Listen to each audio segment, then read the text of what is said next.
All right, guys, I've been thinking a lot about the most expensive Pokemon TCG product ever, and that's the Pokemon Card Game Classic set. And I think it might be time to finally pick one up, and I'm going to show you why. So let's get to it.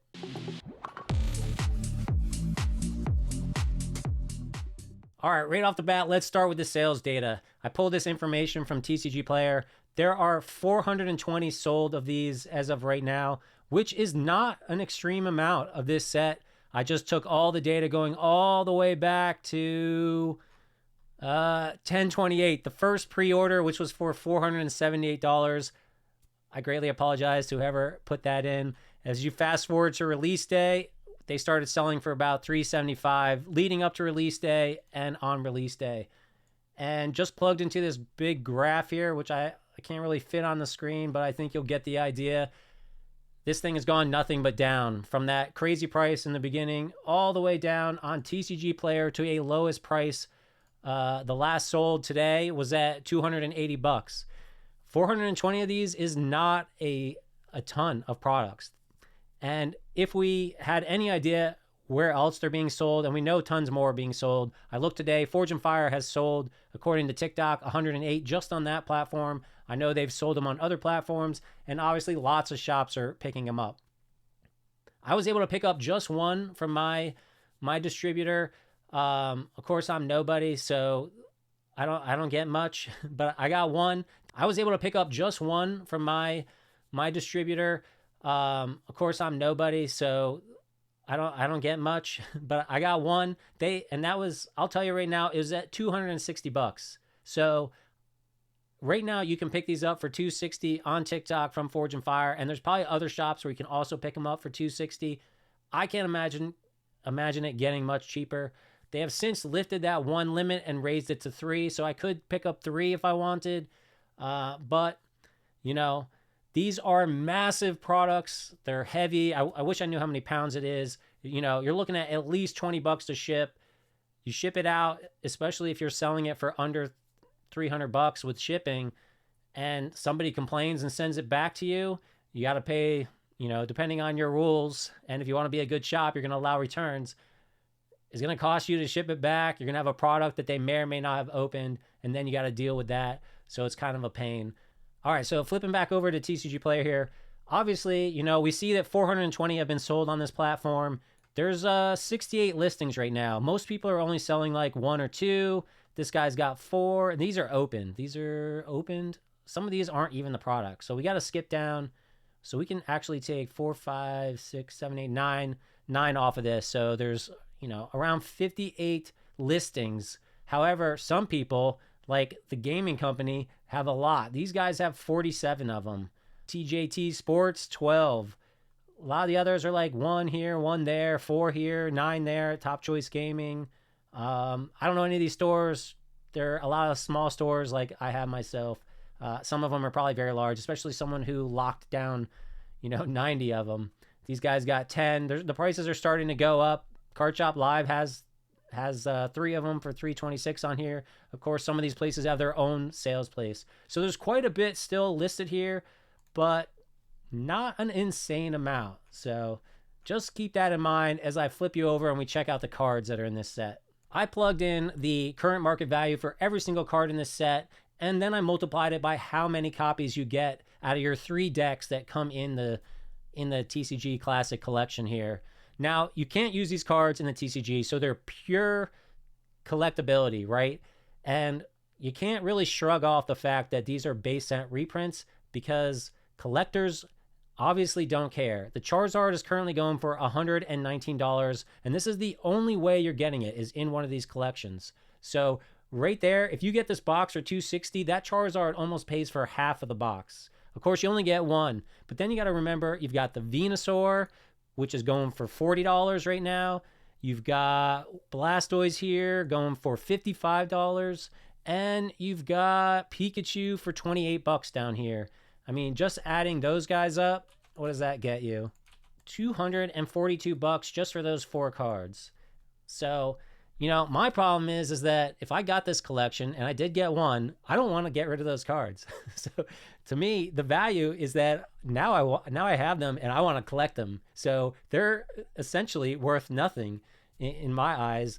So I'm thinking, well, could I just sell every single other card and make up the rest? So that's the whole point of this chart. I plugged in the quantity of every card that you get in this set. You get, 3 of the starters, two of the starters, 2 of the stage ones, and a whole bunch of other stuff, most of which doesn't have a huge amount of value.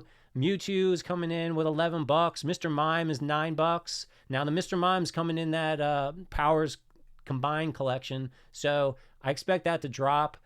But if you are looking for any of these other cards, this is going to be pretty much the only way to get it. A lot of them are just $1 here, $1 there. I'm really not sure who's picking these up. But if you go into TCG Player and look at the solds, people are buying them. Not super fast, though. So we'll talk about that in a minute. Add up all 180 cards. You're walking away with current market value of $568.57 right now. So let's just bring that back up here to the top. Our 4 huge guys are $242. The whole set right now is $568. Let's do a little subtraction here of those two numbers. That gives us a remaining value. If you keep the big boys, you got a remaining value of $326.51. Now, you got to sell them, right? eBay is going to charge you. They're going to charge you, let's just call it 14%. 13% plus you're going to have to pay for some envelopes and whatnot. And you can pass that along maybe. A lot of times if a card is worth $1, on TCG Player, people are just going to buy there. And they're going to buy a whole bunch and they're going to try to get rid of shipping costs. They're not going to come to eBay and buy one card from you and then pay shipping costs on every single card. So you can't always get the whole dollar of, envelope, stamp, top loader from the buyer. Sometimes you can, especially if it's a more valuable card, but the lower you get, the harder it is. But let's say that you pay 14% to eBay. You're still walking away with $280. You pick up the set for $260. If you are successful and completely sell everything, you can keep the big guys, the big 4, and get $280 back towards your $260 that you spent.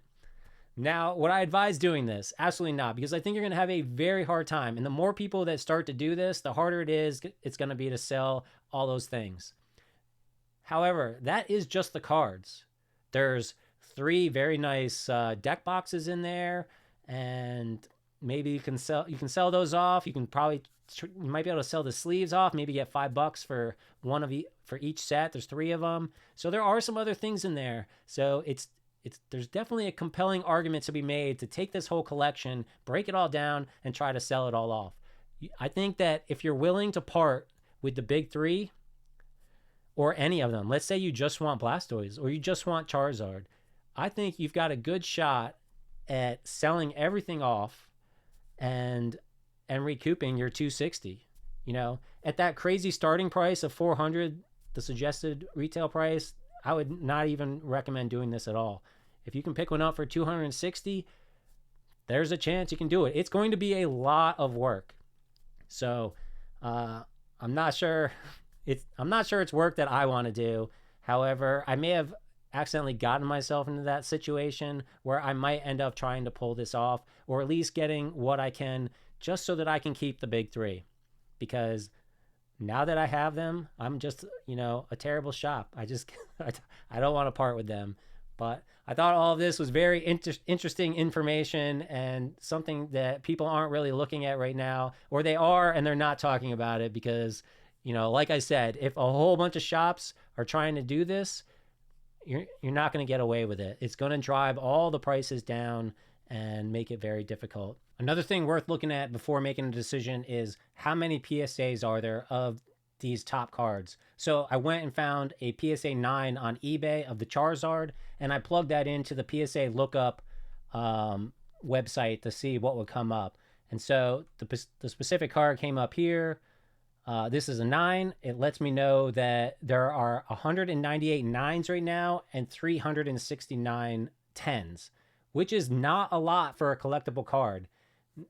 This can help you decide, but you got to bear in mind, we have no idea how much this product will get reprinted, if at all. If there's no reprints, then this could turn out to be a very low population Charizard card that people chase after. Way less population than a lot of the other Charizards. If they keep printing it over and over, then there could be a ton, and it could be a terrible decision. Also, all those people who still have these, collections right now, they could decide to break them all down and do the same thing, just submit them to PSA. We certainly are going to see a higher population number eventually. There's probably a ton of people sitting on them. And of course, we're just looking at PSA. There's a lot of other grading companies. However, generally, PSA is the one that most people turn to. I don't care if you love them or hate them. It's a statistic that will matter down the road when you're deciding whether or not and what the value is specifically of these cards. And if you're interested, you can look up the Blastoise Venusaur as well and just see how many there are. But that's how I do it. I go to eBay, I find one, I get the card number from PSA, look it up, and check out what the population is. As an example, something like Umbreon, there's probably 10,000 10s out there, which is a ton, and yet it's still a very expensive card. So sometimes low population doesn't always mean astronomical prices, and sometimes it does. And sometimes really high populations they're still astronomical prices. So just another number that you should check out before making a decision about whether or not you actually want to try to pull this off. You also want to know if the cards are actually selling. I put in the card number for Charizard on eBay, 003 out of 034. It's CLC is the moniker for the Charizard deck. There's a PSA 10 here, $180. Or sorry, a PSA 9. No, wait, it is a PSA 10. No, it's a PSA 9, even though they marked it as a PSA 10. It's actually a PSA 9. So ignore the fact that it says PSA 10 here. It went for $180. The PSA 10 went for $550 that sold on December 9th. I do have it sorted by ended recently, but it doesn't always work very well. So you got to look through. You see here, this isn't even a freaking Charizard, but for whatever reason, it came up. We got a PSA 9 on February 21st. That was 2 days ago, $150 plus shipping. You got a raw card here for $90. That was on auction. Auctions can sometimes can go higher or lower. That ended on the 21st as well. Here's a 93 one. On the 20th, one went all the way up to $122. Again, on the 20th, $108.50. You got to time your auctions right and stuff like that. People are paying raw almost what they're paying for the PSA 9. Somebody accepted an offer for less here. So 87, 86, PSA 9 for 153. You just got to look through how quick is it selling, how often is it selling, and for what price. Now, there's some websites out there that you can go and find out what these best offers went for as well. But I think there's enough information here to go on. 81, 92. Here's a pristine 10 of the Venusaur for $120. They're moving. There's not a ton out there, and what is out there is moving for right now. Like I said before, who knows how many more will get added if they keep reprinting this thing or not. I wouldn't expect them to keep reprinting it very often. It's a huge product. It's hard to move. It's very expensive. But Pokemon can do whatever the hell they want, whenever they want. So you just got to see. I do think that the cards are very cool looking. I do like the Japanese better. I personally immediately bought Venusaur in Japanese when it came out because he's my favorite. And I wasn't willing to pay the crazy prices for the other guys because, they're just not my favorites. So I went for the favorite. Loved how the card look. And I do like how these look. I think they're going to be super collectible personally. And, it's up to you whether or not you think it's a good idea to go in on this guy or not. But I just wanted to share the numbers with you. What do you guys think? Is it worth the risk? It is a big risk. Hope you guys are having a wonderful week. Hope you enjoyed the information. Please thumb this video up. Please subscribe, and I'll catch you in the next video.